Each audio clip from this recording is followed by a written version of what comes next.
Haynes King's your QB1. We're just over a week away from football at Kyle Field. Let's get it. Here's your season preview.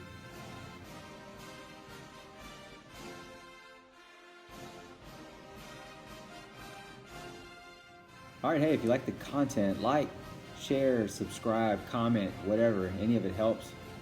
I've got some goals for myself, and I told myself once I get to about 200 subs, I'd mic up so you wouldn't hear this echo anymore.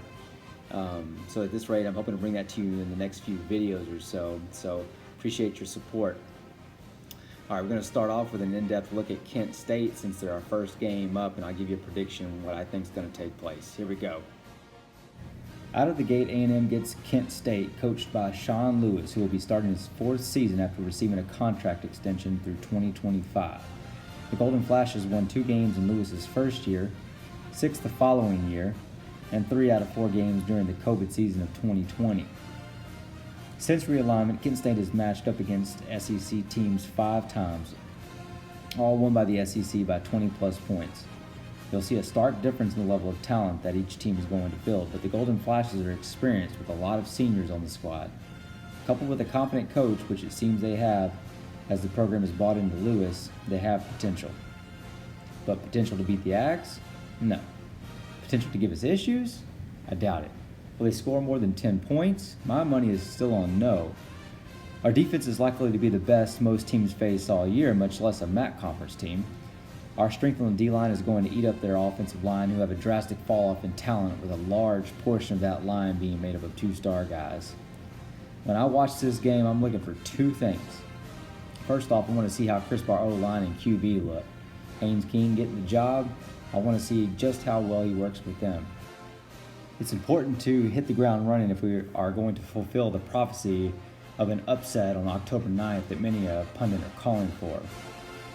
I think our second and third string will play a significant portion of the game, so I want to see how these guys move the ball or if our D can stymie their offense. I'd like to see 2 scores from the backups and no more than a field goal on defense. I'm a betting man. Right now, A&M is minus 29. 4 out of the last 5 matchups with SEC teams have resulted in a 30-point loss or more. I'm calling for a rusty bucket stomp in this one. A&M 51, Kent State 6. A&M covers. Next, the Aggies head to Colorado. I've heard that the altitude is supposed to play a role in this game. I don't buy it. Altitude will play no significant role. Now, we haven't played the Buffs since 2009, where they won 35-34, and they owned this series to this point. Those were the Sherman days. These are the Jimbo days. Prediction? Aggies win by a wider margin than Texas did against them in the Alamo Bowl. Pictured here is New Mexico when we're done with them. Yes, that's a rusty bucket, and that's what it looks like when it's stomped. Now, haven't you heard? It's Arkansas's year. I've heard it multiple times in multiple places. I have the same question though. Why? Give me a good reason. Tell me why this is their year. I've heard this on multiple fronts, with Haynes King being named QB number 1. Arkansas's new DC is supposed to give him fits by dialing up exotic blitzes and disguising these so that a novice QB isn't able to diagnose them easily. Let me tell you why this doesn't happen. First, A&M is in the best shape it has ever been to reload talent on the O-line, with Kenyon Green bolstering that unit, and I have every reason to think Henson will have others ready to go. Arkansas needs to be aware that we have as many weapons at receivers we've ever had. Anias, Chapman, Watermeyer, Lane, and Demas are going to be a handful. Add in a veteran Hezekiah and a fresh Cup. They better watch out. They own the series, but we are tied for the longest winning streak. All our QBs will need is time. If they get that, it's curtains. You hear me? It's curtains. I think they do. We can make it 10 in a row against the Razorbacks. We take the crown for the longest streak and move to 4-0. Mississippi State comes to Kyle Field on October 2nd, and it's our official trap game with the matchup against Bama looming the following weekend. Mike Leach's second year shows improvement, but not enough. Aggs win a high-scoring affair by 2 TDs. So 5-0 heading into Bama week. Going to Missouri the following week to pay our old Big 12 foe a visit. We haven't played them since 2014, and we took an L 34-27. Nothing of the sort will happen this time around. They simply won't have enough depth to hold pace. Add in our stout D, then dab a little sauce on top of that for all the pundits who think this will be a letdown game, and A&M runs away with it like Secretariat at the 73 Belmont Stakes. South Carolina enters their first year with a new head coach, Shane Beamer. Beamer comes from OU, where he served as the assistant head coach to Lincoln Riley. The Gamecocks are coming off their worst recruiting effort in well over a decade.